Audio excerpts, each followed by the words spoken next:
Okay, we're live. Hi, this is William Ramsey. Welcome to William Ramsey Investigates. Today's show, I have two very special guests, returning guests, people who've been on my show if you listened to it in the past. It's Austin Wayne Picard of the Underclass podcast, and also Jacob of Rise to Liberty. And I was driving up north to attend to some family matters, and I listened to them talking about Satanic Panic. And it was a great show. It was very long, like 3.5 hours or 2.5 hours or something like that. But it's a lot of information, but I still think it's very important. Like, what happened in the past? How valid is this?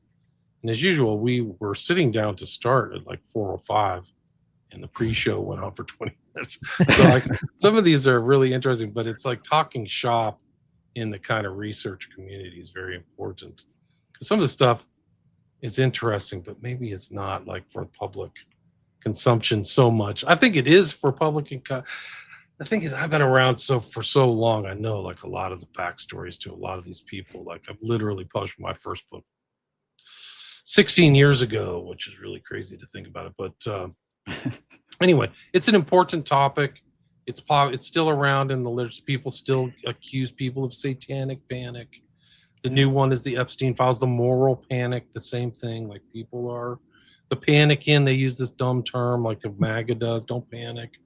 So it seems to be this kind of like psychological kind of weapon or utensil to kind of allay fears and have people not like look into things. And I've done a lot of shows in the background. There's a lot of Satanism out there, guys. It just always pops up.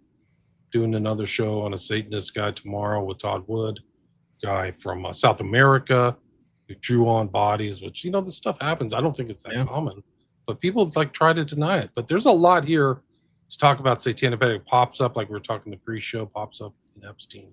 But there's a lot to talk about it. So Austin and Jacob, welcome back to the show. Thank you, brother. Thanks for having us back. This is going to be great. And yeah, people are looking forward to it. A lot of social media stuff. So maybe the best way to start is talk about your background, how you guys kind of came together to do the Satanic Panic episode, and then go from there. And you guys can both refer yourselves. Awesome. Yeah. Do you want to take the lead on that? Sure, Jacob. So, yeah, obviously I met Jacob. What was it? We did our first episode, I think, on the Vegas shooting, was it? I think like a couple that was years ago, maybe. Yep. Yeah.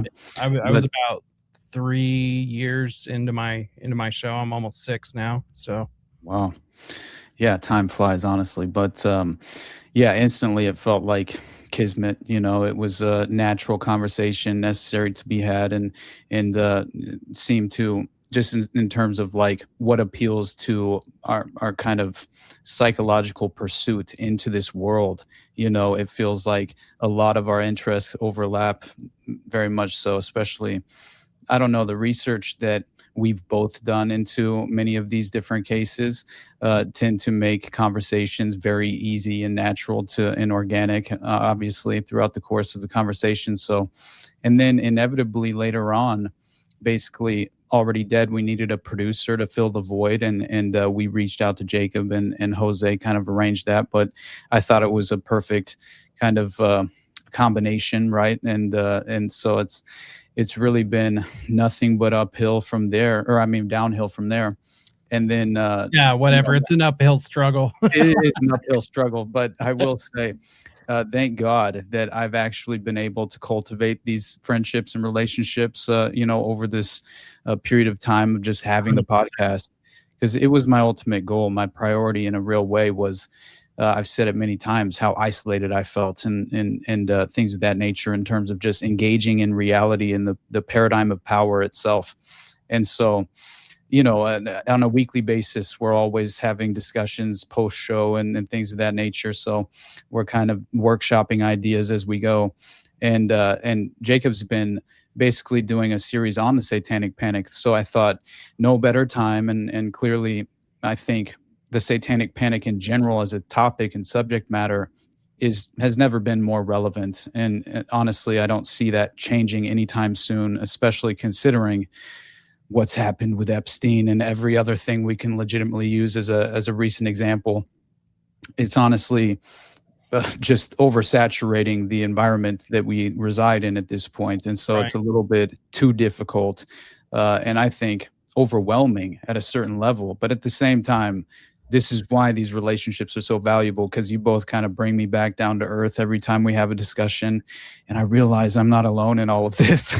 I'm not the only one diving down these proverbial rabbit holes and trying to come up occasionally for air. But I felt the same way. There's no question.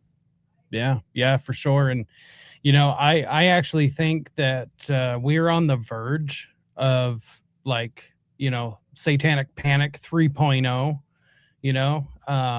It just kind of seems like now that we're post Aquino, because I believe he killed himself. I think this was a passing of the age, a passing of the torch, and that couldn't happen without him passing on to the next life. And whoever is in charge of whatever's going on now, this is why we start seeing a lot of this, the Panikin label, like you were mentioning, and a lot of this other stuff, and it's coming back just like tenfold. And so that's kind of why I started that series, is like, let's go back and go re-examine the Satanic Panic. Let's re-examine what happened and led up to it.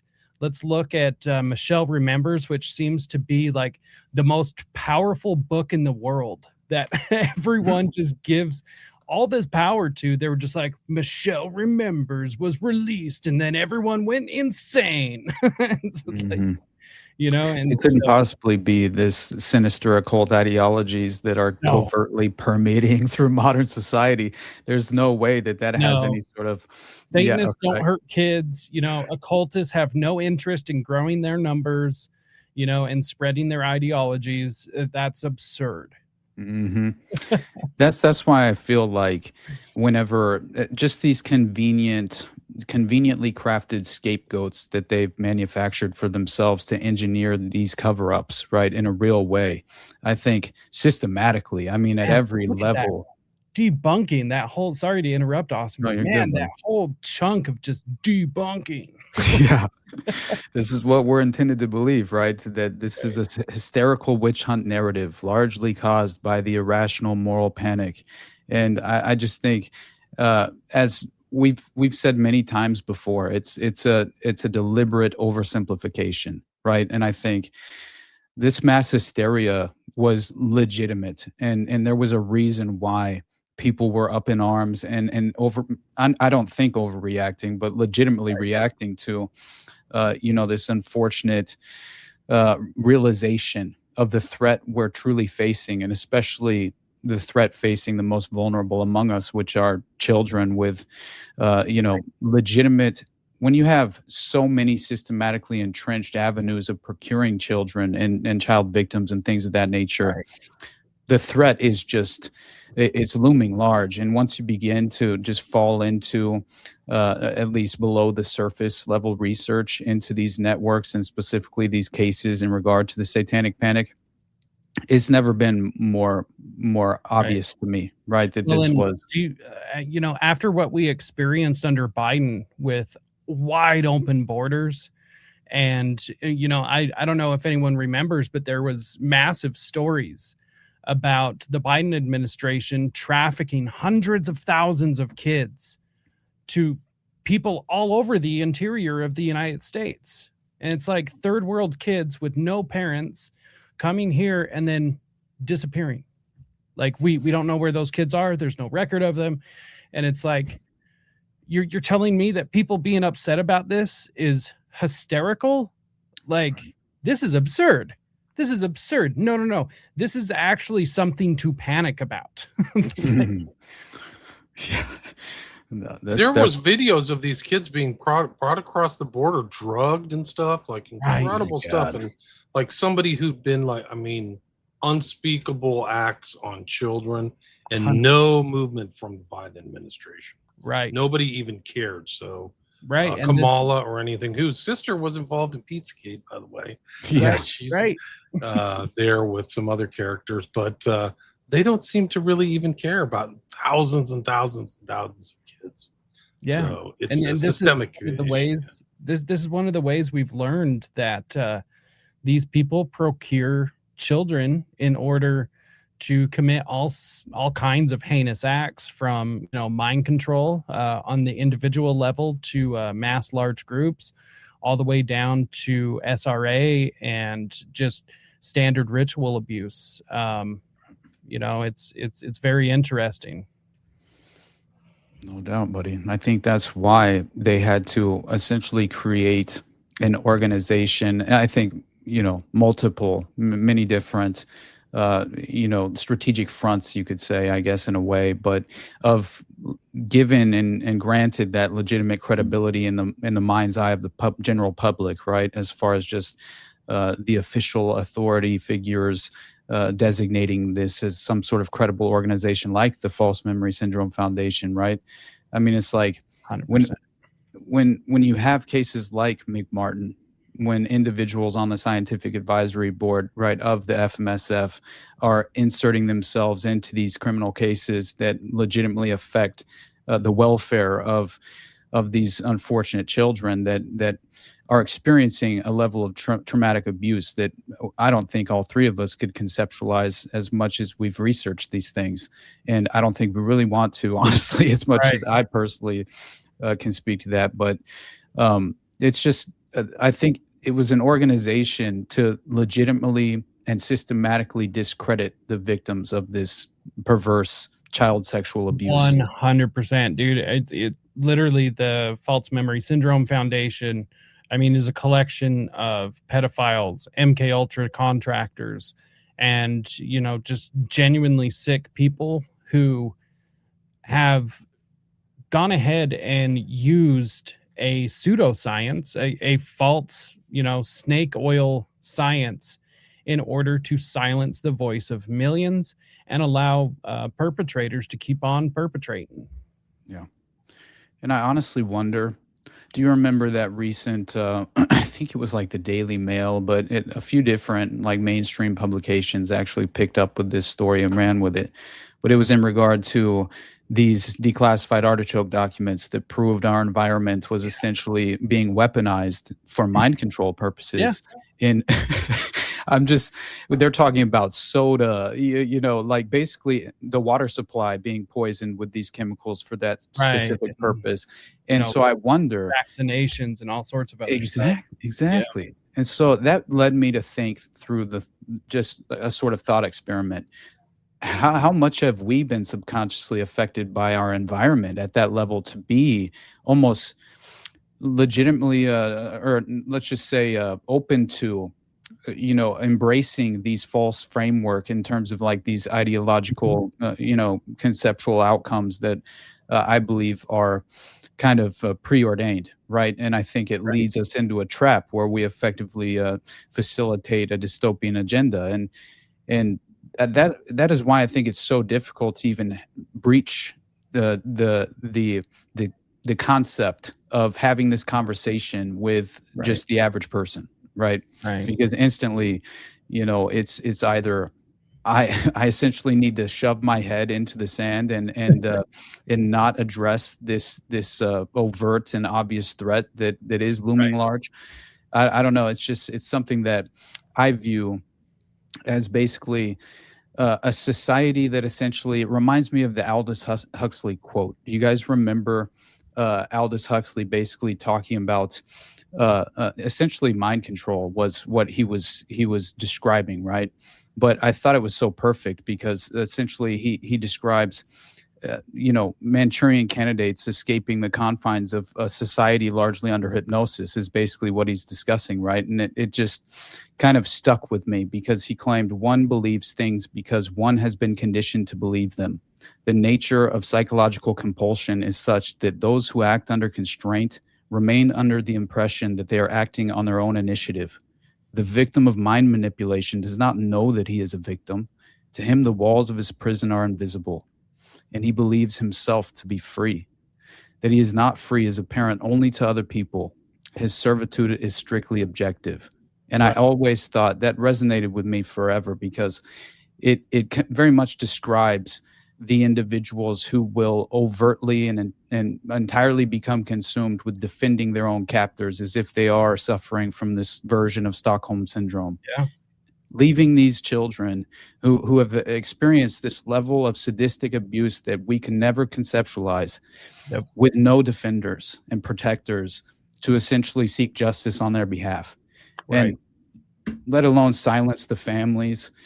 It's just the overall ultimate consequences of these cases is what has disturbed me to my core and led me to pursue this research going forward. But I appreciate you both, because you do such important, vital research that, William's introduced me to so many different concepts over the years. So I just feel like, dude, I have a whole playlist of William Ramsey. Right.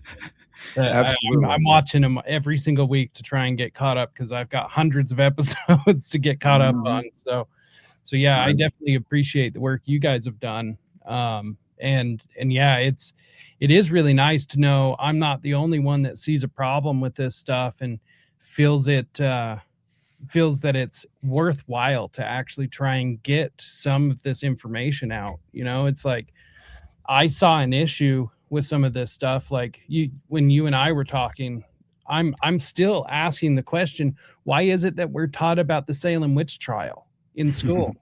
Right. Like, what the hell is that, dude?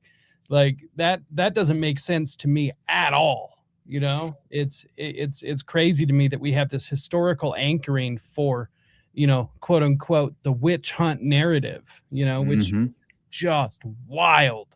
That absolutely, man. They are the Crucible. Remember, they made us read the Crucible. Right. Remember that? Like, that was at least a key component. So I watched the film like multiple times in public school when I remember that. Yeah. Yeah. If you read the actual histories there, I think it's either Increase or Cotton Mather, and they're very lucid. They're actually super sober people. Like, we went to Salem to see what this was about, and something strange is happening. And they're like, it's better that 10 people walk free than one person gets hurt. Obviously it kind of gets out, but the real story is that there was some kind of Caribbean lady with some kind of witch book, Tituba, who was influencing these women. Like, if you really read it, it's like, okay, well, this makes more sense. It actually kind of seems like the story of Possessed, with this young guy tinkering around with the Ouija board or something like that. There's something that starts in a really strange way. Right. Exactly. When Austin and I had this conversation over on his channel, I brought up how, there's these two girls that were really kind of, pointing the finger at a lot of women within the city, basically, or the village, whatever.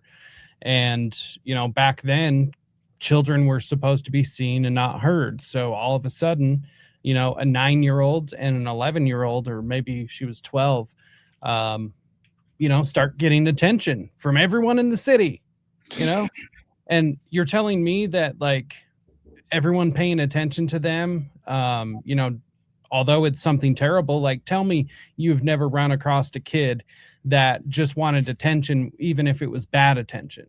Like, and my favorite part is this is exactly the playbook of Satanic Panic, right? The moral hysteria. That's essentially what Salem became, right? The witch trials, they were driven by mass hysteria and societal tension. It's not occult practices. It couldn't be. It's still going on. That's why Damien Eccles went to Salem over the witch trials. So you think the history is past? It's not. It's present. And that was his. This me. is what's crazy about, like, this False Memory Syndrome Foundation. The guy who testified at the West Memphis 3 trial is a member of the False Memory Syndrome Foundation. Yeah, Martin Orr. Richard Offshee. Offshee. And Orn, you can go through these, like, MK Ultra. Orn shows up in the strangest places, and he was from Austria originally, so he had an accent. But he's literally associated with, like, the Hearst trial. He's pictured with Singer, who's on this, and West in the like, you can't write this stuff. That's my favorite picture. It's I'll find it. I know what you're talking about. Yeah, it's Dr. Jolly West, Margaret Singer, and Robert J. Lifton, and Martin Orn all together on the Patty Hearst trial. Exactly. That is my favorite picture. Like, I need to get a copy of that hung up on my wall, because it is just an amazing picture. Mhm. But it's crazy. With Bailey in the background. So Bailey is there too, whose best friend who studied hypnosis under William Joseph Bryan. Right. Like literally had a placard, and Bryan was involved in the Boston Strangler case. Wow. Who got the Boston Strangler to say he did it?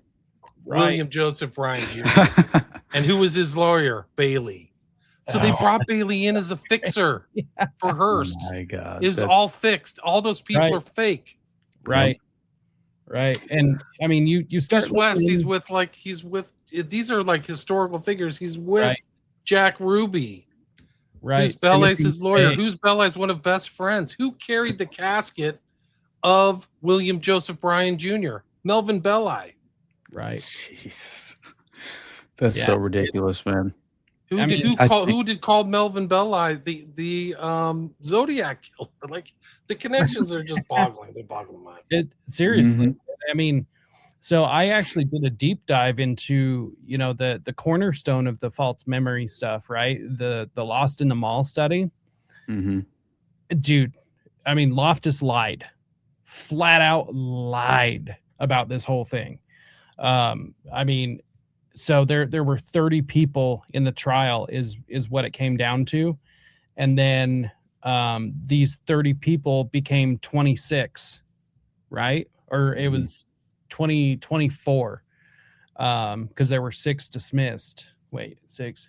Yeah, there were 6 dismissed. And then somehow out of nowhere, like she didn't start the study over again. Like it's the most insane thing that you've ever seen. Yeah, there you go. The best. This is literally one of the greatest mind control pictures of all time. Yes, like literally that picture. It is amazing, absolutely incredible. Right. That for people who don't know, that's Lifton, Robert Lifton, I think was his name, but he wrote. He was like involved in the Korean stuff called Hypnosis. He actually was one of the main funders of False Memory Syndrome Foundation. Wow. Well, yeah, that makes perfect sense. Yeah, and all of them trained at the Walter Reed Medical Center, which tortured the Korean POWs. And now they said that we were deprogramming them. No, they came back and said, because you told the truth about the biological weapons we used over there, we're going to torture you to death. And that's basically what happened. It's a huge cover-up. That's really important. Yeah. 100%. But what this shows, what this demonstrates is this overlap between the legal field, the medical doctors, and the child abuse. Right. And MK Ultra. So it's all some kind of weird melange of all the stuff.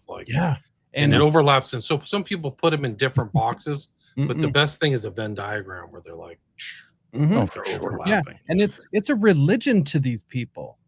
Like it's something they deeply believe in. It's literally, the oligarchs. I don't want to call them elites anymore. They are not elite in my mind. But these upper people, aristocratic, maybe aristocratic psychopaths. Yeah. They always raise their children like this, right? MK Ultra is putting the science behind this form of abuse, and they remember down. Oh yeah, I agree wholeheartedly, and I think Congressman Leo Ryan was absolutely accurate when he made the statement that obviously Patty Hearst was a victim of mind control and MK Ultra directly, and there's a reason that he formed that amendment, as a watchdog for the CIA, and essentially was lured down to Guyana to be effectively assassinated. So it's no doubt in my mind, these were an extension of MK Ultra being driven underground, and at this point, with Claudia Mullen being responsible as a child prostitute, human honeypot, basically sold to Sidney Gottlieb, the dark sorcerer of MK Ultra himself. And at Tulane University, remember at Tulane is allegedly where they basically put her through this behavioral modification experimentation. And then they sent her to like Deer Creek, I believe it was. It was a compound where over 60 child prostitutes were taken. Well, children were taken to be obviously conditioned and well trained to become child prostitutes as human honeypots for sexual blackmail operations. And they essentially taught them, all the sinister, disgusting details of how to sexually pleasure their priority targets. But it's what that reminded me of, just you alluding to the scientific impact. And then also William, I think, privately mentioned, this kind of like a white Aryan underground, right? This like strange sort of white supremacist Aryan Brotherhood context that overlaps with many of these cases as well, where there is context to essentially satanic ritual abuse and even breeding experimentation being conducted. And that's what I never expected to discover with Columbine. And I've talked about that a few times now, but with that was intense. Michael Aquino, it's like to actually have a legitimate reason to put a chapter dedicated to Aquino and the Star Chamber in my Columbine episode. It's the reason why it's 4 hours. It's just like I couldn't stop inevitably finding legitimate evidentiary connections that fit perfectly. And I mean, it was like an internal police report, that memorandum that was essentially created for this purpose. And it's very interesting, man. It's all about this kid, Paul Schultz, I believe was his name. And it's super fascinating. And I didn't realize, obviously, that there was essentially these direct connections to potentially Michael Aquino and fertility death rituals and things of that nature. But you had basically the father being implicated as obviously being involved with the actual murder of and sacrifice of his own child because he was a member of this cult. And this is according to the wife, Belinda Schultz, I believe was her name. And so the ex-husband, according to Belinda, and she went on the record with I believe it was in Houston, Brazoria County or something was the name of it. And basically, this was all in an investigative memorandum dated March 31st, 1997, regarding a felony case of child abuse involving a man named Paul Schultz. And the subject was the Star Chamber and White Eagle Underground in Texas Gulf area. Now, you wouldn't imagine that this could overlap potentially with Littleton, Colorado, and the leading, obviously the lead up to the Green Light Go Columbine massacre, which definitely occurred. I think at this point there could have been hit teams involved, but that's an entirely different subject. I'm talking more about the satanic ritual abuse, obviously in regard to satanic panic. But this was fascinating to me because you have obviously this memorandum within it. She claims, the wife, that her ex-husband had basically sodomized her son Nicholas when he was 6 years old. And so this was apparently being done between him and a few of his friends, which apparently I believe one of them could have been Middle Eastern. I think he was even given, I believe he was named within the memorandum, but No. Those aren't Satanists, and they weren't hurting kids, Austin. Well, okay. Look, man, because that's what. Hey, in the Satanic Bible, man, they say that they don't hurt kids on paper, man. Yeah. And obviously, they don't lie. They're not liars. So. They would never lie. No. Mm-hmm. I mean, I know Crowley, and the thing is like he thought it was the right thing to expose kids to everything, and he was a literal satanic pedophile, like a confirmed by his own actions, what he wrote in his own diaries. Like it's not like some kind of like urban myth. Like the well, and now that we're in June, we're talking John Money, like some of these people who turn around and say that children are sexual beings. Like, what is wrong with you? Yeah. Like, let alone, man, the connections to NAMBLA. I mean, my God, it's like when you have Paul Benassi going on the record saying that he basically, trafficked child pornography on behalf of NAMBLA while he was apparently mind controlled and triggered as one of his altars, which you remember that video we played. He basically, he calls it, he said, he refers to it. He doesn't say it's an altar or even another identity. He tries not to even give it a name, even though his original altar apparently did have a name. But he said that essentially there's no memories that these altars technically have. So he refers to them as triggers. because basically it's you have no memory of what occurred after you've been triggered by this key code phrase. Yeah, those alters technically don't know of each other. Yeah, and exactly. So Compartmentalized. Yeah. When you go in for treatment, you actually, go back in. It's reintegration therapy, and you reintegrate all your alters back down to the core self. And it's rough, dude. It's one of the hardest, scariest things that some of these people have to go through, and it's interesting because, it's like, it reminds me of Ambien. When Ambien first came out, people were waking up with cars in the brand new cars in their garage, and they were like, how the hell did this happen? That's kind of what it's like, except for, the way to cause this is extreme abuse. And that's almost exclusively the only way that DID is caused is through this extreme form of abuse. And that's something that people kind of gloss over, is the fact that DID is like 98% of DID cases are caused by extreme abuse. Like that's the only way to do it. In fact, probably 99% of cases, it's that there's just no other way that, like, this doesn't naturally happen in people. This is something that is caused to people, right? Like this is something that develops in people after an experience, and it's a defense mechanism of the brain. And just as a side note, William made a good point that these people are out there. Satanists are out there, people. Like, hey, I've come to the conclusion that Epstein was a high occultist, not even a low-level one. In the interview that he did with Bannon asked him if he is the devil, and Epstein responds, "No, but I have a mirror." And to the average person, that is it doesn't follow. It's not logical. It's a non sequitur. Probably be the logical phrase. It's a throwaway comment. But it's a comment for the insiders. So he knows how to contact people through mirrors. And then you go through all his pictures. There's mirrors all over his buildings and all this stuff. And so I think that, and then it just correlates with cannibalism. Like, I do think he was a cannibal. I'm literally not exaggerating. 100%. I think that he was into cannibalism, and there's other stories of rituals and bull's heads and all this stuff. Like, very heavy. There's those pictures of him. Oh, and I believe that he's experiencing the side effects of Kuru, where his lips all swollen and stuff. Yeah. I mean, it has to be Kuru. They're saying weird things. He's back on regular food. Like, who says that? Like, okay. Right. I mean, it's just like, where's the jerky? But I think that's a satanic network. Yeah. And they're into Baal and Moloch and all that stuff. 100%. I do truly. And then you talk about the people like, oh, babies are in the files. They show evidence. They show facts of women having their infants, their fetuses taken away. Right. It's in the civil litigation. It's all.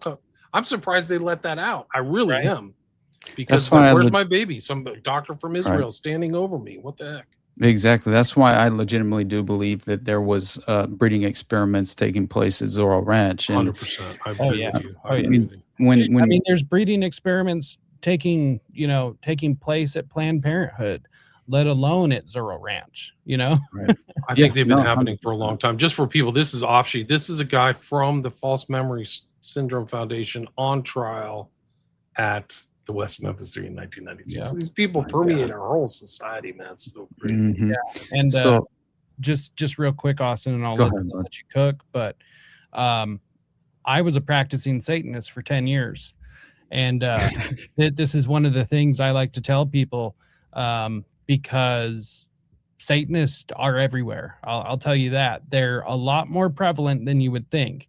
Now, that doesn't mean every Satanist is a child abusing cannibal, but these belief systems actually are out there, and there are more of them than you would possibly think. So it's a real thing, and that's actually William, to answer your question right at the very beginning, that's kind of where I got the interest in starting this is because I am a former Satanist, and I kind of feel like this is my way to kind of give back and expose some of this.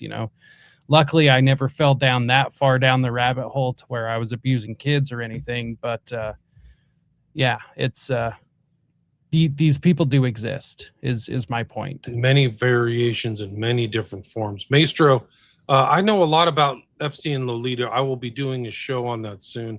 I'm actually going to sit down and read the book, but there are very legit connections between Epstein and Lolita and Nabokov, and his real interest. And when he was in jail, one of the few books he ordered was an abridged version of Lolita, which has what he exposes in these emails too is that he knows the codes that are within the book itself, right? That they use as symbols and things where they communicate, because the pedophiles know the book Lolita, so that it's like an internal kind of like self-reference book or something like that. It's weird. Man, you remember whenever, at least the correspondence between Bannon and Epstein, there was the quote, "Abandon hope, all ye who enter," and we talked about the ninth circle and the ninth gate and things of that nature.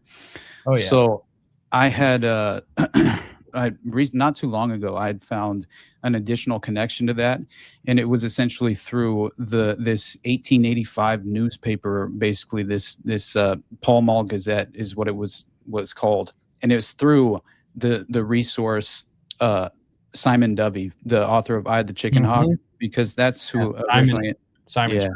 He's great, man. Excellent book, yeah. Yes, it is. But he was who legitimately introduced me to this concept, and I had never actually, I had studied a little bit of the 19th century hellfire clubs and things of that nature, but the aristocratic cultural, the systematic entrenchment of satanic ritual abuse has been very long-standing, apparently, and that shouldn't be much of a surprise. Dude, you need to dive into 120 Days of Sodom. Okay. That kind of exposes the French aristocrats to basically what Epstein was doing. But this book was written back in 1740, so this isn't new. Is the point, right? And 120 Days of Sodom, and in fact, there's actually a movie that was made with the themes of the Salo book. By Pier Paolo Pasolini. I did a show on Salo with Hans Uter and Sean McCann. People can check that out. It was part of our Epstein Files series, and it's very dark, but I think it's accurate. I think it's appropriate. Yeah. But the book was written in 1740, and it's horrific. So this is just to piggyback on what you were saying, that I think this is kind of a revelation of the method sort of a thing, right. And just talking openly about what they do and what they like. Yeah, absolutely. But I really do feel like the fact that this specific statement reoccurred and resurfaced in this context, "Abandon hope, all ye who enter here," that is...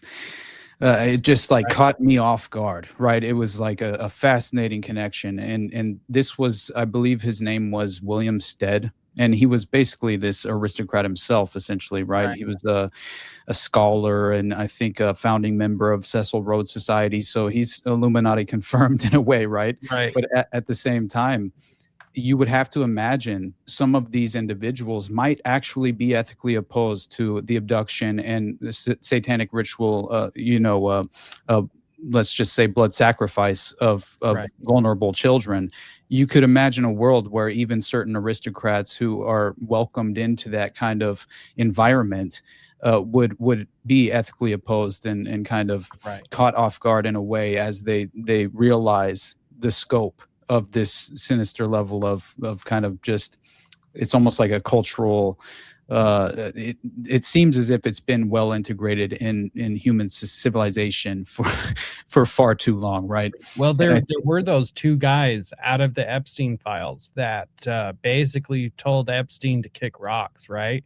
Mhm. So it is possible there are some people at these higher echelons that are absolutely disgusted by the Yeah. things that he did and the things that him and his friends were doing. Exactly. And that's why I think that this William Stead essentially was vehemently opposed morally to what he viewed was happening and taking place in aristocratic, just France, right, at the time where the guillotine was being liberally used, which I thought was very interesting.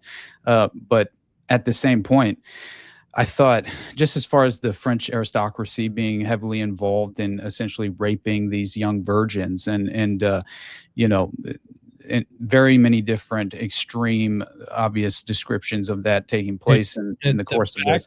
That you haven't dug into 120 Days of Sodom is crazy to me because, Yeah, I mean, the guy that wrote it literally was a French aristocrat. Like Marquis de I'm Sade. going to. Yes. It's where we get the word sadism. That's Yeah, it. It comes yeah, from de exactly. Sade. He literally invented the word sadism because of the things that he was into. Do you remember what's his name again? Marquis de Sade, Sade. One of the interesting facts about the Marquis is that one of the key elements of the French Revolution in 1789 was the storming of the Bastille, which is still celebrated. And guess who was in the Bastille under arrest at the time that it was invaded? Marquis de Sade. Right. Put him in there. But I think so. That's the time frame of 120 Days of Sodom. I think he might have even written it while he was in jail. While he was in prison. Yeah. For this, and it is literally some of the hardest read you're ever going to come across. It's almost so over the top that you can't believe it. Like it's just like right. I mean, I can get into the visuals. They're not pretty, but they're reflected in Salo. One of the questions I asked my guests when I was doing the show on Salo, which is a reflection of that book, and Salo is where Mussolini was taken when Hitler put him in. It was basically like a rump fascist state, like literal fascist state in northern Italy, but it involved in all kinds of depravity and debauchery, like a hellfire club. And the real question I asked him: how real is this? Do you think that Pasolini went over the top? And they had different conclusions. Mine was no. I think that it actually gets that bad. He was actually murdered. He was, yeah. He was murdered. It's much like Eyes Wide Shut. He died before the film was released. 100%. It's almost like a mirror image of Eyes Wide Shut, which is crazy. Man. Rose, I got some interesting facts on Eyes Wide Shut Epstein connection, which is the story within Eyes Wide Shut, when the girl dies supposedly by suicide or whatever, and there's something pictured about it. It's written by a guy whose name I can't remember. Do you remember how like the articles, like Tom Cruise's character is reading this article? But that is a real person who like consulted Kubrick. Like it's like the name is real. Well, yeah. And if you look in the Epstein files, the dude was on the Lolita Express. My God. So there's like a direct connection between Eyes Wide Shut and Epstein. Exactly. My God. Crazy. Well, I thought it's the overlaps. The guy's name is Larry Salona, and all you have to do is go to the files, the Epstein files, and just type in Larry Salona, and his name will pop up. But this is like a literal connection between Epstein and Kubrick. Wow. When he died, this guy Larry Salona was still alive, and he wrote this article for the New York Post. And this is him writing on the bottom. This is in the film, man. And he's in the files. They throw it in our faces because they literally hate us, right? And they think that we're means dumb. Kubrick, when people say like it's a documentary, he must have known something. He's in communication with Larry Salona. He knows that aspect, and Salona knows. Salona's on Lolita Express in 1999. I'll bring that up right now. Right. So there's the theory that that Kubrick basically had like a guilty conscience and was like trying to expose a lot of these people, and I mean, he was tied into a lot of these people. He had some weird connections and stuff. And I definitely think he was trying to expose something through Eyes Wide Shut. That and, I mean, because he also made Lolita too, right? The movie. Right. It's like a ever-present element of. He literally was Epstein's one of his favorite books. Like I already said that. Like, Right. and the Lolita Express, like it was real. Right. These guys like absorbed those ideas about Humbert. And my show is going to be, is Epstein Humbert, or the guy who's like that? Because he's very much like him. Like he's manipulating himself into people's lives so he can get close to their kids. Right. This is literally EFT a 0124691. You can see that on the bottom. And it literally says in 1999, Larry Salona rides with Epstein, Ghislaine Maxwell, and others on Lolita Express. Wow. This is from the files. That's absurd. Is that insane? That is so insane. Like I can't believe they didn't redact some of this stuff. Mm-hmm. And that makes me feel like not only have there been many different examples in pop culture, I guess, reference points for individuals who are not necessarily initiates, but close enough to that strata of society to gain a glimpse into the world and inevitably feel as if they have no other choice but to sort of ethically reveal this to the general public, right, as a reality. And whether that be through pop culture reference points like a film like Eyes Wide Shut, or even that art version of I think a series of articles from 1885 that I was just referencing, which had a direct overlap with the Epstein files as well. And the only final point on that I thought was fascinating is that phrase, and essentially that phrase. And keep in mind, this is a series of articles where basically Stead is pleading with his fellow members of the aristocratic strata of the just French aristocracy at the time, and he's essentially not only pleading with them to cease this sinister form of just legitimately, just as far as like how much it had taken root in being actively practiced essentially. And so he effectively reveals that there were these highly organized child sex trafficking brothels right in London at the time, and that this was a network of brothels that were essentially ritualistically abusing these young children. And he goes through and essentially decides to, this is from the Maiden Tribute of Modern Babylon, is what it's legitimately called, a report of our secret commission, and it's from July 6, 1885. And he says, this is very interesting. He talks about the myth, the Minoan myth of the Minotaur later on in the series of articles, which is very interesting, especially how he kind of ties it all in. But, for anyone who's interested, I definitely encourage you to go and actually read this for yourself. But he the notable mention is basically he begins by referring that these I think the age of consent at the time was like 12 years old as well, which is it's disgusting to imagine, but it's a reality. And so basically these individual perpetrators were engaging in committing these violent rapes and legitimate torture and murder of these young girls. And he describes the maw of the London Minotaur is insatiable, and none that go into the secret recesses of his lair return again. After some years, Dolores wandering in this palace of despair for hope of rest to solace there is none, nor in of milder pang, save the poisonous anodyne of drink. Most of those ensnared tonight will perish, some of them in horrible torture. Now this is the interesting part. London's lust annually uses up many thousands of women who are literally killed and made away with living sacrifices slain in the service of vice. That may be inevitable, and with that I have nothing to do. But I do ask that those doomed to the house of evil fame shall not be trapped into it unwillingly, and that none shall be beguiled into the chamber of death before they are of an age to read the inscription above the portal. All hope abandon ye who enter here. If the daughters of the people must be served up as dainty morsels to minister to the passions of the rich, let them at least attain an age when they can understand the nature of the sacrifice which they are asked to make. And I just had to tell you that William, because the abandon hope all ye who enter, inscribed above the portal of the legitimate ritual chamber, that they would effectively sacrifice these young virgin, women and girls in this chamber.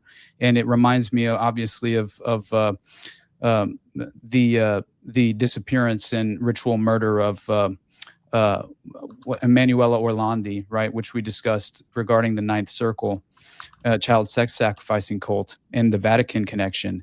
But still, to have that phrase from 1885 exposing the aristocratic, sinister right network of sexual abuse in regard to children, then coming full circle and legitimately surfacing in the Epstein files in a communication and correspondence back and forth between Steve Bannon and not William Ramsey, Steve Bannon and Jeffrey Epstein. I'm looking dead in your eyes, William. That's the reason. but no, it's just like, it's something that, I described it earlier just for someone asking in the chat. It's an 1885 4-part series of articles from the Pall Mall Gazette, and it's written by William F. Stead, and its title is The Maiden Tribute of Modern Babylon.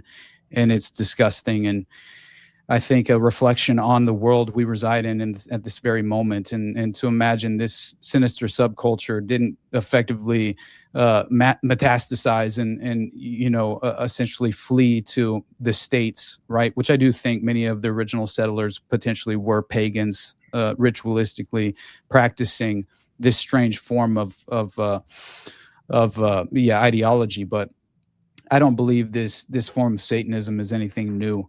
And this Luciferian subculture, right, is yeah. And it's almost practiced the exact same way as it always has been. There's very, very definitive practices that took place back then that are still taking place now. We're talking blood magic, chaos magic, symbolism of death and rebirth. The children of rage, and the idea of snuff films. At one point in time, snuff was performed in front of a live audience, back before, cameras were a thing, it's so there's a lot of evidence that this is very, very old behavior for these people. And I think a lot of it is because they have access to everything, right? Like once you're at a certain level, there's nobody to tell you no. And then so once you've done all the drugs, once you've had all the women or men or whatever it is, once you've done all the things, you eventually start doing the things that you're not supposed to do. You're obtaining the things that people are not supposed to obtain. You're thinking outside of the box about things that you can do, things that you want. Like it's the access. It's the unfettered access, I think, is the problem. Lots of people will say, oh, it's the money. There's no such thing as an ethical billionaire. It has nothing to do with the money. It's because nobody will tell these people no. It's probably the next thrill too. Right. Think about Epstein. Like, he was probably brought into all that stuff in his late 20s, 30s. He died at 66. Somebody brings him in and like, hey, this is it. We also, come to the back room and we'll, bring you right in. And this is it. We're freaking cannibal. We drink blood and we kill people, And he's like, do you want to take this deal of power? And he's like, okay. So you've been doing it for a while, I think. Right. Do you remember? Now, see, I'm of the mind that essentially there's really no legitimate distinction that I can make personally between realizing that Johnny Gosch was potentially a product of the Finders being involved as well. And now having a direct connection into Franklin and Offutt Air Force Base, where the Monarch boys were basically handled and ran by Michael Aquino, and you see Paul Benassi going on the record and essentially claiming that he witnessed, I believe, I think a blackmail photographer as well. And there was a private investigator by the name of Roy Stevens, I think was his name. And basically he confirmed everything that Paul Bonacci had claimed and believed it beyond a shadow of a doubt. And it's fascinating stuff because I legitimately just feel as if seeing a direct overlap between Finders, the Paperboy fetish, which directly connects to North Fox Island, and obviously John Wayne Gacy and John David Norman's Odyssey Foundation and the Delta Project, and then you have essentially a direct line to Franklin from the father of Johnny Gosch directly being involved with these very same perpetrators, having a relationship with Larry King, which is just fascinating to me that this is a legitimately the case. And it's because it's one network. Yeah, you know, that's what I think the explanation of an octopus, you know, the whole Danny Casolaro thing, I think is the appropriate analogy to this, because although it might be a different tentacle, it's all one octopus, you know. Right. Like I think that is the most accurate explanation for how this system works. And it's almost like you cut off one tentacle and another one's right there to take its place. You know, just because Epstein is gone, Right. I personally believe he's gone. I know some people don't. I personally do. But they are still doing this. Now, I think they probably had to slow down for a minute. You know, they probably had to recollect things, reorganize a little bit, but it's still happening, you know? Oh, they just like they're trying to buy a new island in the Mediterranean, so they're just moving the operation somebody else. Literally, Jared Kushner is a platinum card-carrying member of the Epstein network. He's been around Epstein. 100%. He's been around Trump. He's been around Black. He's hanging around Ghislaine Maxwell. All of them. He knows all of them intimately. And there he is, like, oh, we just got this one. We're going to put $1 billion into this thing. They're literally right. They probably don't show it on the national media. I don't watch it anymore. But like literally Albania's in like a big, like people are marching like the white marches under Dutroux. They're literally marching down the main streets of Albania, and they're being reported as like, oh, they object to this land thing. I don't think they're objecting to the land. I bet that's a problem.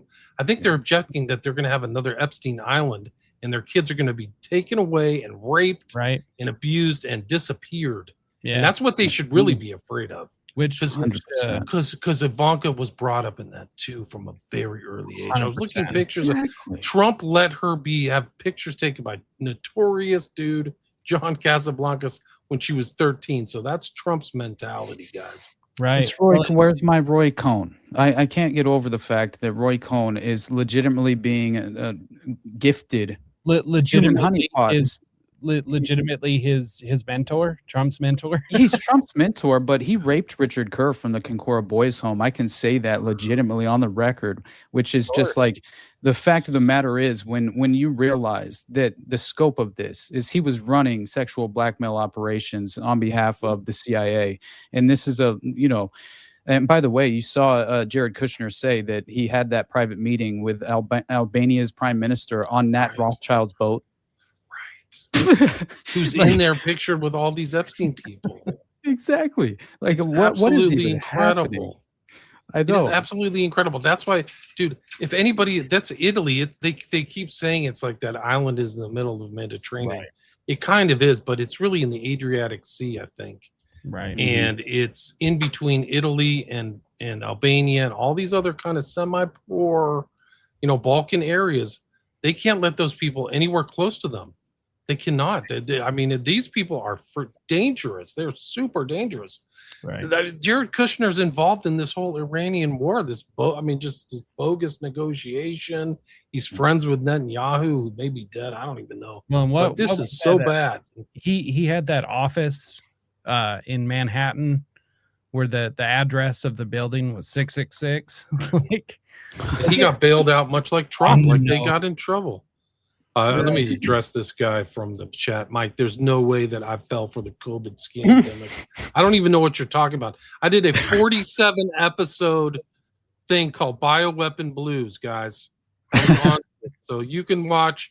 If you need to get schooled, Mike, Go look through my archives and look up Bioweapon Blues, and I covered that in detail. So give me a break. Sorry. Don't tell mistruths, guys. Give me a break.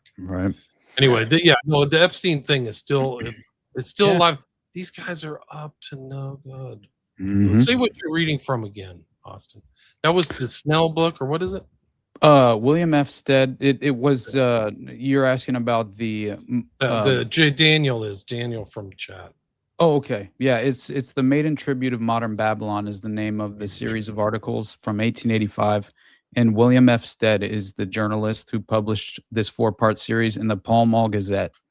So, yeah, that's definitely, again, I do encourage everyone go check that out for sure. And man, I will say there's just as far as like knowing that essentially you have David Berkowitz even going on the record, right, talking about Roy Cohn to Detective James Rothstein, which is still the craziest thing ever in terms of, just fundamentally reinforcing what we sort of already know and have many different windows and examples of potentially this involvement as far as I believe Roy Cohn specifically, as far as what he was responsible for doing.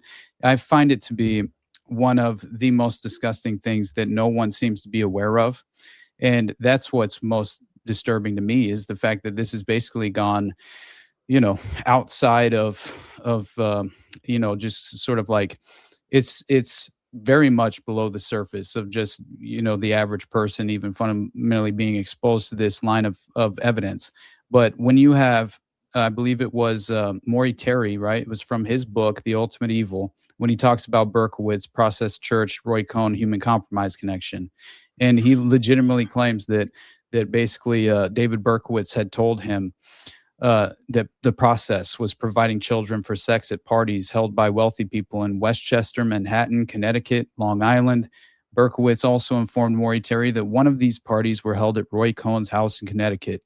And so when you have and many prominent people were there apparently. So Nobel Prize winning doctors, I think the current mayor of New York City, Abraham Beam, was in attendance as well. So that alone, I think is something people should be very much more aware of, I should say. And I don't know. Like Craig Spence. Craig Spence? Yeah. No, it's exactly like him. He was throwing these parties for these super wealthy, super connected people. And it's the exact same thing. It's Eyes Wide Shut parties, right? It's the same stuff. Right. I mean, there was one in the Epstein files of another house in upstate New York. Same thing. Right. And Diddy's house is a freaking huge mansion, by the way. And these sorts of parties were happening in the 60s as well with Timothy Leary when he was in upstate New York after he left Harvard. Or was it? Yeah, it was Harvard. And so he was doing all these LSD tests, right? And so the style of party changed a little bit, but these parties were still happening, Right. And it's the kids were being brought in. I mean, think about the song Flowers in Your Hair coming to San Francisco and stuff. I mean, look at who that was written by. The Mamas and the Papas, right? Yeah. And then you start looking at why were they trying to get all of these young women, specifically the young women, to come to San Francisco? Because the men would follow. And then you start looking at San Francisco, the point is I'm trying to make is that these things have happened. They continue to happen and we keep exposing them. But all of a sudden, false memory syndrome pops up. And you're hysterical, Austin, and you're hysterical, William, and I'm panicking. It's like it's absurd. It is absurd to think that these things keep happening. People keep pointing to it, and then everyone's like, "No, that's crazy. You're a conspiracy theorist. You're panicking." I'm in a full-blown satanic panic attack, brother. Yeah, really. Even Berkowitz admits in some of these books he practiced Satanism up until 1988. Yep. He was a practicing Satanist, heavy duty stuff. I think he still is. Children of God.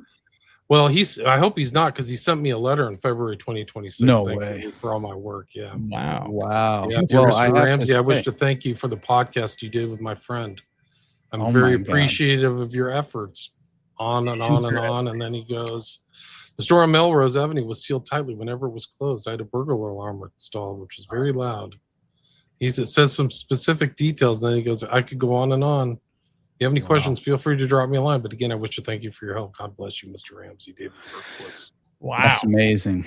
I really did think that they attempted to murder him, and that's why he refused to continue to go on the record and stop, being as vocal. And he claimed it was out of protection for his only remaining family member that had a relationship with him, which was his father, I think it was, and he was worried for his protection as well. But they tried to slit his throat. I mean, he was very close to death when they slit his throat, and huge scar. Yeah, man. Huge scar down the side. Yeah. Pretty obvious to me that this was a consequence of speaking outwardly to Maury Terry and revealing as much as he did, and then also probably to maintain his silence on the perpetrators, which he did refuse to name, obviously, on the record. But man, you bring up Loftus earlier and talking about her court cases. Yeah, obviously OJ and these ridiculous number. It's Ted Bundy, it's Rodney King, it's Oliver North, Martha Stewart, Libby. She testified in McMartin, Rodney King, Menendez brothers, Oliver North, Hillside Strangler, Martha Stewart, Ghislaine, George Franklin, Timothy McVeigh, Bill Cosby, Harvey Weinstein, Robert Dirt. Like, it just keeps going. Yeah. What we didn't know at the time is Weinstein is a part of the network. Yes. They literally investigated him. The FBI investigated Weinstein after Epstein. So there were pictures of them together, but they didn't know the deep connection, which is really true.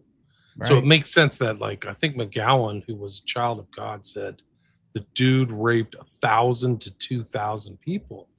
Can you believe that? That number is extraordinary. That means, like, he's on a rampage of rape for I mean, to just break it down into a decade, like over 2 decades, that means you're doing. I can believe it, though. 50 a year. Yeah. There's so many women with stories of almost being raped, but, like, it's bad. Right. Yeah. Well, I mean, that's what Rose McGowan said. Look at what Bill Cosby was able to get done. Right. Yeah. While being America's dad, like, it's so crazy. Right. I know.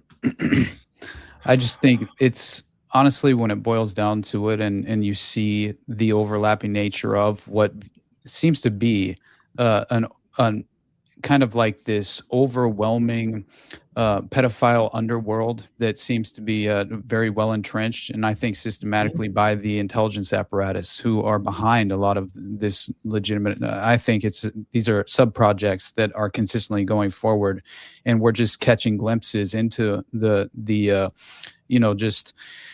Obviously, we're not getting the full spectrum of what or the full scope and of what exactly in the details are that should be provided are always overwhelmingly redacted and things of that nature. So we can obviously point out many different examples of that. But there was, if you remember, I was talking to you on that Satanic Panic episode about Detective James Rothstein and Tippy Richardson and all of this. Yep.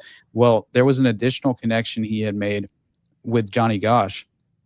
And he basically talks about how it was in April of 2005, and he received information from a source that stated he had been a field analyst for the CIA. This source stated that as a result of the Johnny Gosch kidnapping on September 5th, 1982, he and 19 others were assigned to do an investigation to make sure that the CIA or a rogue element of the CIA was not involved in using children. Now, that's a strange concept, I thought, right? But still, the fear was that foreign intelligence operations, this is what the source told him, would classify them as pedophiles and obviously utilize this to sexually blackmail them in the future. But in a reality, basically, he stated that he was selected because of special qualifications that he had, which would allow him to penetrate this sinister subculture. So Johnny Gosch, obviously, I think one of 3 similar kidnappings around the same time that this source stated were conducted by the same group of abductors. all three victims happened to be newspaper boys. So the second kidnapping was Eugene Martin, and then Gosh and Martin were from Des Moines. And then you had the third intended victim as a local newspaper delivery boy from St. Joseph, Minnesota. So apparently this kid from St. Joseph allegedly escaped by slipping out of his coat and running away from the abductors. When this kidnapping apparently failed, there was a second attempt which was made, and that resulted in the abduction of Jacob Wetterling, right, which connects back to Francis J. Sheldon and North Fox Island. And so obviously all of those are cold cases that were never solved, and I think that's relevant. But it's just fascinating that what Detective Rothstein claimed is that through his investigation, right, the evidence that he uncovered proved that over 834 children were kidnapped and used by this pedophile subculture, this specific network. He says this is only the tip of the iceberg of the depravity that was uncovered in the course of his investigation. He went on the record on an interview that I watched, and it was fascinating, called Project Ambition. And he went on talking about Jacob Wetterling and how all of this was connected to the smiley face killers as well. Yes, and I thought, wow, like he's one of my all-time favorite reliable resources that I have, accumulated over time. But man, for him to put it in the context of the evidence being passed up to higher authorities in the agency, where, as always, the hierarchy covered it up, is what he claimed. And so Makes perfect sense. it makes perfect sense, right? So you're talking, it shows the industrial capacity of these guys, man. so you're talking about an occult technique known as returning the elevator. So this is how you actually compartmentalize the information. So members of occult networks can also manipulate each other for various interests. The technique of returning the elevator makes it possible to make beholden people to whom one has, quote, rendered service at an appropriate time. The compromising information contained in heavy files also help to maintain constant pressure and blackmail on the members of the network. The files can even expand by real traps, such as photos or videos taken during a sexual situation where children are introduced, to maintain blackmail and permanent control over the person. As they say, quote, they all stand by the goatee. The members of the network are conditioned to obey and be silent because generally all involved in dirty business. Many suffer from dissociative disorders related to their early childhood, causing them to perpetuate despicable acts, which strengthens the files that serve to control and silence them. It is a vicious cycle in which the law of silence reigns. Interesting. Man, the conspiracy of silence, right? Yeah. What was the name of that? What would you call that? The elevator, something elevator? Raising the elevator? Returning the elevator. Returning the elevator. That's Conspiracy of Silence. Yeah, Tim Tate. I've had him on my show like 5 times. I should have him on. I should have him on with you guys. We could go over Conspiracy of Silence Redux. That would be because it's Bonacci, it's Troy Boner, and what's the guy who wrote the book on the Franklin scandal? It's Nick Bryant. He's friends with that girl who was like prosecuted. She's on his on the board. Alicia Owens. Yeah, Alicia Owens. Right. He said Alicia Owens is one of his closest friends. Wow. Interesting. And Ellen Lachter, who does satanic ritual abuse. I was talking to him. I was like, "You're close friends with Ellen Lachter?" Because I don't know if you know who she is. I'm sure you guys do. Yeah. Right? Yeah. She did 2 interviews with Visigoth 20 years ago. She's still in the game, man. She's still out there. Yeah, there's a lot of mining to be done, man. There's like some gold veins, dude. Because I know I just never brought him back to talk about that. But for people who don't know, Conspiracy of Silence was it was done for the Discovery Channel, if I remember correctly. Yeah. It was an hour show, and then it was supposed to be. This is the way it was back before the internet, where you couldn't do stuff like independently, but it was supposed to be shown. It got spiked, I think, at the last minute. Yeah, literally like minutes before it went on. Then bought and then disappeared. Like it was gone. Exactly. And just like, what? What the heck just happened? I just did all this work. And then it was somehow released. I forgot how it got re-released. And little snippets were put out on the internet like 15, 20 years ago. And now some are still around, and Bonacci's still talking. He looks like a guy who's been through mind control, in my opinion. Yeah. But also Tim Tate, they got him for, he wrote a book, Speak of the Devil, about SRA. And somebody got, I mean, the libel laws are different in the UK. It's a different legal infrastructure.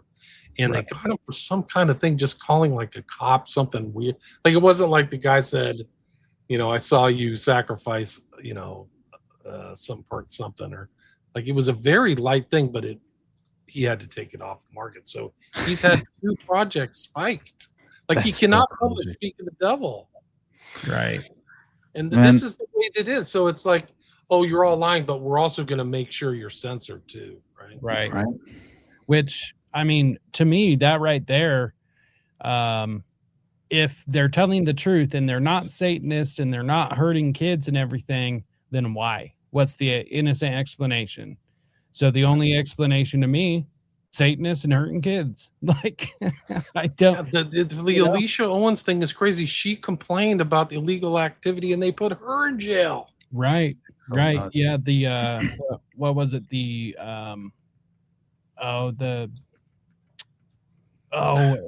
Forgot what it was.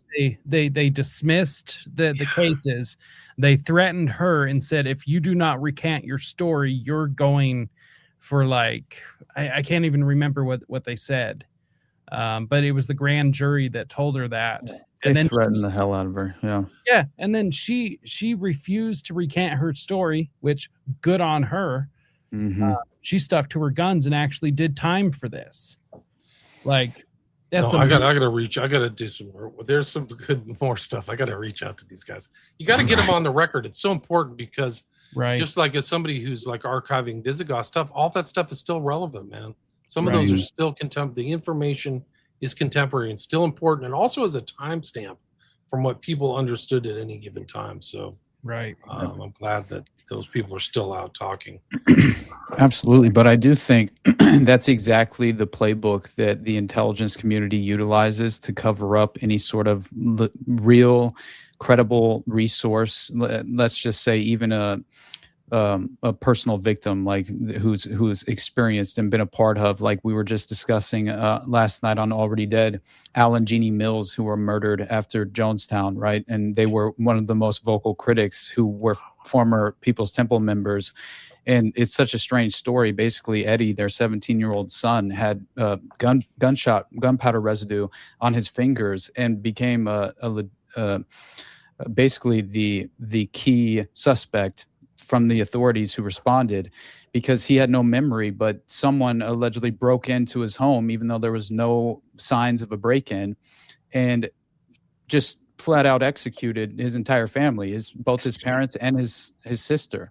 And he didn't even wake up to this. And so the concept was he had actually been at Jonestown in Guyana for quite a period of time, the 17-year-old boy Eddie.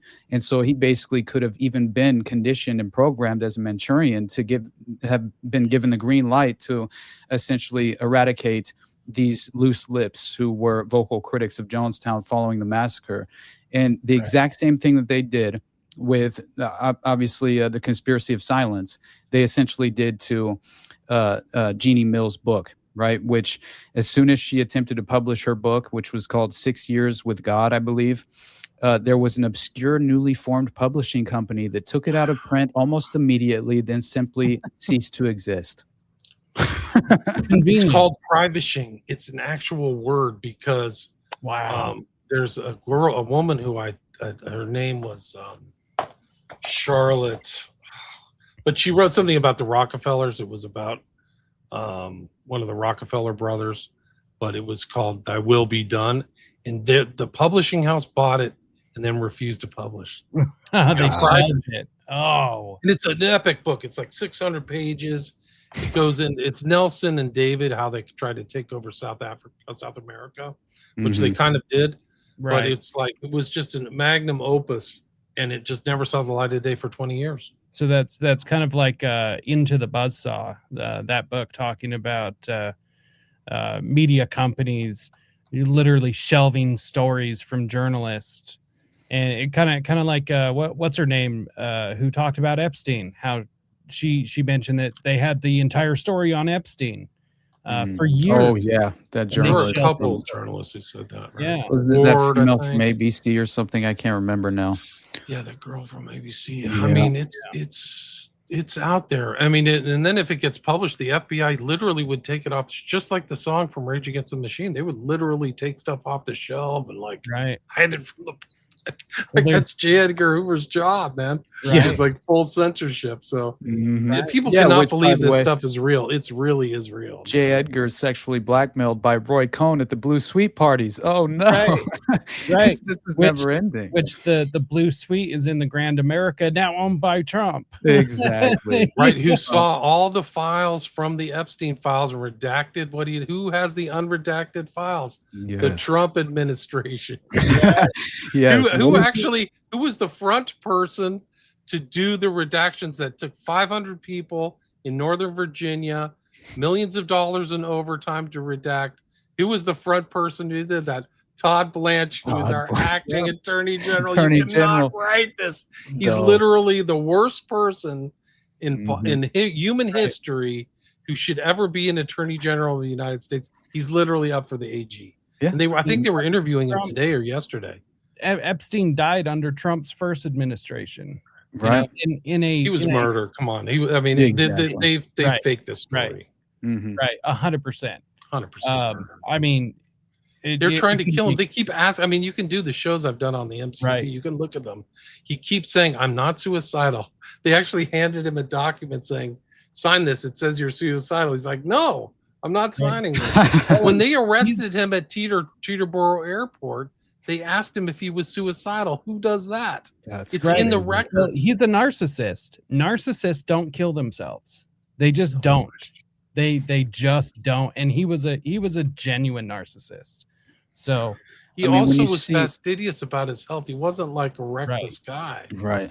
Like he was When you always see, like health conscious. He had a bran muffin every morning at 9 a.m. They would serve him this bran muffin with this health food, and they'd give him this lame like spray butter thing. So here, Jeff, here's your breakfast. He had never cooked for himself. Here's your little spray on butter. Now have your little bran muffin. You pedophile. right. I mean, what always stuck out to me is in regard to kind of the overlapping nature of the inability to even draw a real distinction between where the one network ends and the other begins was whenever I realized that the finders were utilizing Southern Air Transport or Air America, the obvious CIA cutout, which was already then passed off to Les Wexner and Jeffrey Epstein. And so to imagine that this wasn't some sort of real operational network that you can point to that shows that they have this well entrenched, right? Basically these avenues that they can access at any given moment to abduct and procure more children. And that I think that essentially Roy Cohn just handed off the keys to a sexual blackmail enterprise, financed by organized crime syndicates in league with the internet, the intelligence apparatus. And they basically, just passed off the network to Jeffrey Epstein, is almost how it feels to me. And it's a little difficult to not imagine, especially considering that apparently Johnny Gosch and some of the boys who were abducted by the finders, that this was a very strange connection that I discovered when I can't remember exactly when I came across this specifically, but I thought it was one of the most interesting concepts. And it's basically about the Cabazon Indian Reservation and how potentially the Johnny Gosch was among the victims of the Finders group. And this was from Rachel Bagley, who discusses Dr. Seimer and the finders on the Cabazon Indian Reservation. And she made the claim that Johnny Gosch was a victim of the Finders group. And this was directly tied to the CIA, she had claimed, and that the finders ran a lot of their operations through the Cabazon Indian Reservation. So apparently there was human trafficking going on there, and many different people were just turning a blind eye willingly to these activities because basically Sid Seimer at the time was working for Wackenhut in the reservation doing biological weapons testing. And that included like the railgun and these esoteric weapon systems. And that Wackenhut connects all the way to Omar Mateen in the Pulse nightclub shooting. I mean, it's just like, this feels like only a product of modern Gladio and the strategy of tension, and they have found a real way to access every sinister avenue, that they could imagine exploiting to their own benefit. And this is definitely, I think it couldn't. It's something we can't really quite understand, I think, because of just the sociopathic nature of how incredibly psychotic this type of behavior even is. But it makes a lot of sense that if you had these kind of sinister sexual proclivities, you would want to isolate yourself in some sort of powerful position where you could thoroughly exploit that position to then basically secure this strange type of what's the term, whenever you're essentially you're insulated from any real accountability for your actions, is effectively what it is. And so, yeah, I just think there isn't any real distinction between these organizations that many people in the general public view as entirely different cases. And man, and the concept of abusing the children as well, we were discussing it earlier. I remember Regina Loof in the X dossier, when she specifically, for the Mark Dutroux case, anyone who's unaware, she claimed that basically in the dossier, she talks about the purpose of the blackmail operations. And she went on the record claiming that, she was taken by Michelle Nihul as early as like 8 and 9 years old. And they would, basically they would have a camera, they would strategically position her in near a customer and things of that nature. And that was just even the elevator trick that it reminded me of from the Concora scandal. But in reality, this wasn't only child sex, right? This was basically, she was starting to understand the real meaning of blackmail, is what she had claimed. And she said it was a word that was never pronounced in the network. And she began to understand it when she reached the age of around 14 years old. And this is what she said. And the only thing I wanted to mention in regard to this was, she said, from the moment one has had sex with a child, one is chained unless all parties involved keep their mouths shut. Contracts between the business and the political world, contracts among business people, cheating with subsidies or permits, the establishing of fake companies, criminal contracts, and illegal arms trade, nothing was impossible. And it always ended with sex and children. When the deal was good, the other party got the services for free. They then were allowed to do all kind of immoral things with one or more children for free. Pictures were taken jokingly to keep both parties to their contracts. The pictures used for blackmail. These parties were a nightmare for the kids. And obviously she goes on to explain the torture. But that's the Epstein network. It's Mystery Babylon stuff, guys. It's super heavy. Yeah. So they're like they used to do, like, some business guys would do that with prostitutes. So they'd have their business deals, and then the ceiling would be like, let's get a prostitute or go to Vietnam or what, I don't know, wherever. Yeah. But this is like darker, yeah. Yeah, you remember Michel Nihul declaring himself, I am the monster of Belgium. I will never be held accountable because I have condemning blackmail evidence, video evidence of King Albert III, or I believe, sexually abusing and raping a 12-year-old boy. That's what he told a journalist on the record. He had no qualms whatsoever. And that level of depravity. Epstein said the same thing in one of his emails. They've overlooked it, but it's like he says, I have enough stuff on Trump to end it. Like, oh, wow. Trump says something, I have that stuff. He literally says it back to somebody else. Yeah, let's put prominent members of the Epstein network in charge of Epstein disclosure and transparency. Right. I mean, there's an incentive to get rid of Epstein, guys, because he had blackmailed so many people, like what you're talking. Right. So the analogy between the Dutroux case and Epstein network are stark. It's obvious, like it's all there. I wish I didn't have to go, guys. We're at the 90-minute mark, and I've got family over. All good, man. Let's wrap up. We can do a part 2, or we can invite somebody else on. I mean, love to. I would love to. Anytime I can get with both of you gentlemen, it's a true pleasure. So yeah, it's great to have you guys, and congrats on the other show. People go check out the other shows. Thank you. Either on Rise to Liberty or the Underclass podcast. And you can listen to 3.5 hours. Like, we barely scratched the surface. Like, I wanted to bring up Ross Cheitz, who's like a legit academic. Like, He is, man. He's from Brown. It's like an Ivy school. His book's incredible. Yeah, I actually I have an article out on my Substack, Beware the Mockingbird. It's called The Spell of Two Words: How the Witch Hunt Narrative Became the Perfect Weapon and Silenced Millions. I break down the witch hunt narrative and why it's bullshit, awesome. Exactly how it functions, why it works, and all of these things. And without his work, I wouldn't have been able to write that article. He takes a nuanced view. It's not like one side or the other. It's like, this is a weird case. This is a weirder case. And then there was that one out of Florida where the guy's like human excrement and stuff like that. Like, this guy's out of his freaking mind, Satanist. Like, he's so obviously a Satanist. Like, people had STDs and stuff. Like, whoa. And that's what happened in McMartin too. I think there was some STD stuff. Yeah, there were. But I mean, he did that academic approach, kind of does that. I'll up the ante on the witch as well. STDs and Presidio. Yep. Right. Yeah. Anyway, sorry. I'll up the ante on the witch hunt narrative. I'm saying I'm going to bring back the witch hunters. I actually think we should get back like the Hex and Hammer books and what's the guy who published the King James II's witch hunting book? Right. Literally, these people are literal witches. Like, you should. That's the panic, is that there's literal witches out there doing this horrible, evil stuff. I think Epstein was involved in sex magic.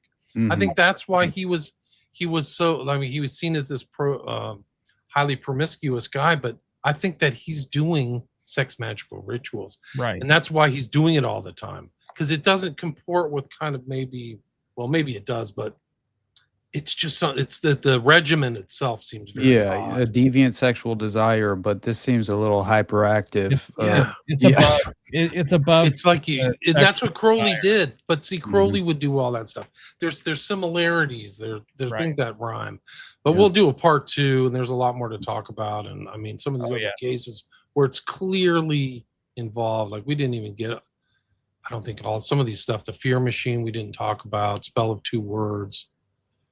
There's a lot here. So I mean, the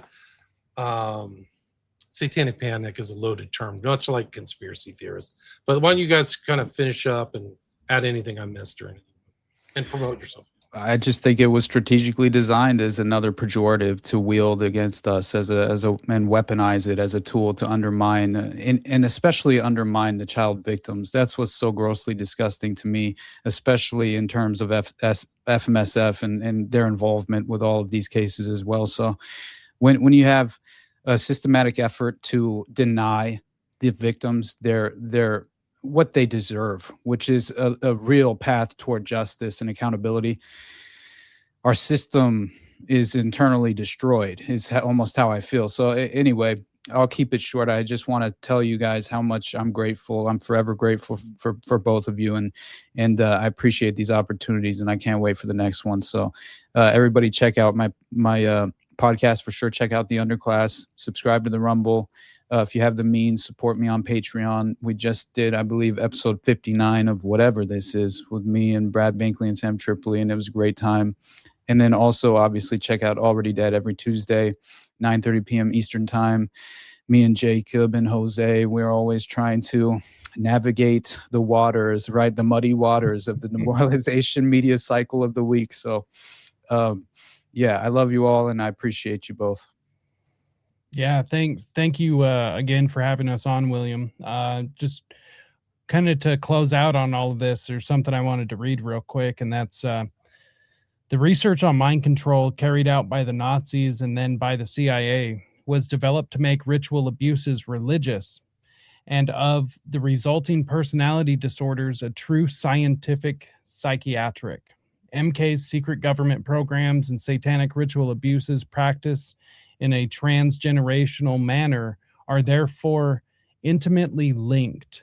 This doctrine of reducing a human to the state of an object is an order satanic, whether it is practiced by a doctor in a white coat or by a priest in a black gown. One of the purposes of the traumatic ritual abuse practiced by these cults is to initiate the child via the disassociation. The dissociative process causes a breach fragmentation of the soul, opening the door to other dimensions. In other words, the deep traumas create an unlocking of the body's energetic of the child. It is a spiritual heist. And this is one of the things that we have to come to terms with, is that these things are actually happening, and they are happening right under our noses. So definitely go and check out Rise to Liberty. I do a Satanic Panic show every Wednesday. It's my series Satanic Panic is Real, where we're re-examining the Satanic Panic in all aspects of it. In fact, this weekend or this Wednesday, I'm doing this show instead. But by next week, I have a big expose coming out against Ward Radio with a co-host, Justin Riggs of LDS Abuse. Him and I did 3 episodes that are 3+ hours long of exposing pro-Satanic Panic propaganda. All amazing stuff. So check out Rise to Liberty anywhere podcasts are found. And make sure to check out Beware the Mockingbird on Substack. And of course, Already Dead, like Austin mentioned. And that's pretty much it. allmylinks.com/rise to liberty. Yeah. Thanks, guys. I'll try to put all those links in the show notes when I re-upload this later. Daniel asked, what's the name of the Brown professor? This is the cover, The Witch Hunt Narrative, Politics, Psychology, and the Sexual Abuse of Amazing Children. book. Yeah, really could not recommend it more. Just one of the best out there. So check that out. Also, the Substack, if you are the Mockingbird, substack.com. And I'll put a link to Austin's Patreon again. And we'll do a part 2. There's a lot more to talk about. Oh, We yeah. had 265 live listeners. So thanks, everybody, for listening. Much appreciated. Great comments.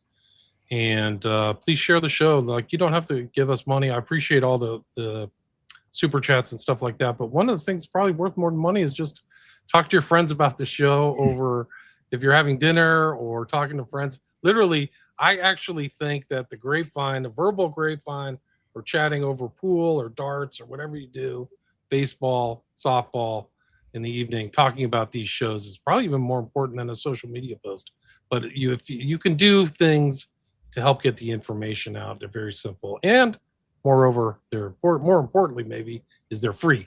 So sharing is caring. I really appreciate it. Thanks, you guys. Thanks, Austin. Thanks, Jacob. Anytime. Rise to Liberty and the Underclass podcast. Thank you for your time. Appreciate it. All right, stay there.